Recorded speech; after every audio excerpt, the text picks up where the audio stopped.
안녕하세요. 잘 살아보세 TV입니다. 오늘은 많은 어르신들이 겪고 있는 건강 고민, 바로 고혈압에 대해 이야기 나눠보겠습니다. 우리나라 60세 이상 인구 2분 중 1분이 고혈압을 앓고 있다는 사실 알고 계셨나요? 하지만 다행히도 식습관을 조금만 바꾸면 혈압은 충분히 관리할 수 있습니다. 오늘은 전문가들의 의견과 실제 사례를 토대로 어떻게 하면 고혈압을 예방하고 조절할 수 있는지 함께 알아보겠습니다. 일부 고혈압과 잘못된 식습관, 의사들이 공통적으로 지적하는 원인 중 하나는 과도한 소금 섭취입니다. 세계보건기구 WHO는 하루 소금 섭취량을 5g 이하로 권장하지만 우리나라 평균은 그 2배가 넘습니다. 특히 찌개, 국물, 젓갈, 김치 등 전통 음식에서 나트륨을 많이 섭취하게 됩니다. 또한 라면과 같은 인스턴트 음식, 햄과 소시지 같은 가공식품 역시 혈압을 높이는 주범입니다. 저녁 늦게 먹는 습관도 혈압 조절에 좋지 않습니다. 즉, 고혈압 관리의 첫걸음은 짜게 먹는 습관을 고치는 것입니다. 국물은 절반만, 소금은 절반만. 이것이 전문가들이 가장 먼저 강조하는 원칙입니다. 2부 실제 사례 이야기. 68세 김땡땡 어르신은 작년 건강검진에서 혈압이 160까지 올라 약을 복용하기 시작했습니다. 처음에는 약만 믿고 식습관을 바꾸지 않았지만 주치의의 권고로 식단을 조절하기 시작했습니다. 그는 매 끼니 국물은 반만 먹고 짠찌개 대신 된장에 채소를 듬뿍 넣어 싱겁게 끓였습니다. 간식으로 즐기던 과자는 사과, 배 같은 제철 과일로 바꿨습니다. 6개월 후 그의 혈압은 130대로 내려왔고 의사로부터 약을 줄일 수 있다는 이야기를 들었습니다. 김 어르신은 이렇게 말했습니다. 예전엔 음식이 싱겁게 느껴져서 힘들었는데 3개월만 지나니 입맛이 바뀌더군요. 이제는 오히려 짠 음식이 부담스럽습니다. 몸도 한결 가볍고 밤에 잠도 잘 와요.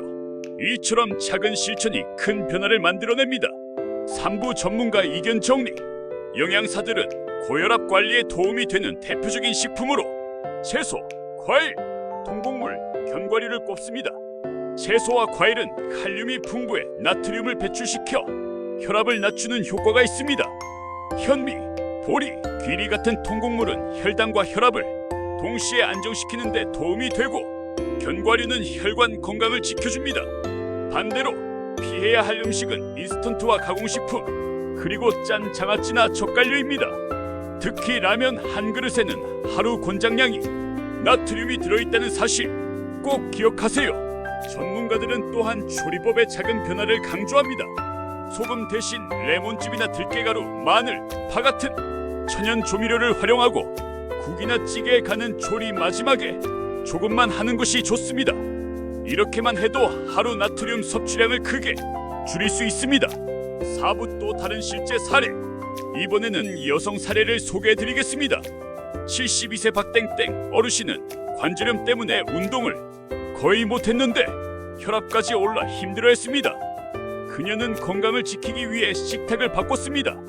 기존에 먹던 흰 쌀밥을 현미와 보리로 바꾸었고 아침마다 견과류를 한 줌 챙겨 먹었습니다.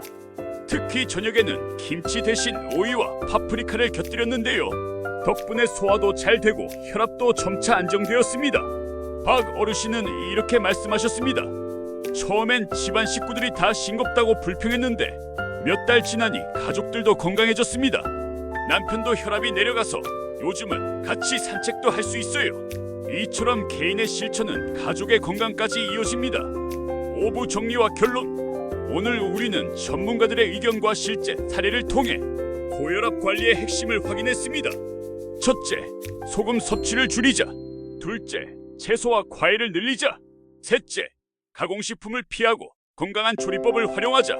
이 3가지만 지켜도 혈압은 충분히 조절할 수 있습니다.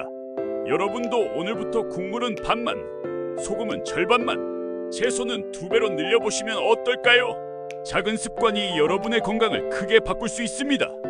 오늘 영상이 도움이 되셨다면 좋아요와 구독 부탁드립니다. 다음 시간에는 당뇨 환자를 위한 건강 식습관을 주제로 찾아뵐게요. 시청해주셔서 대단히 감사합니다.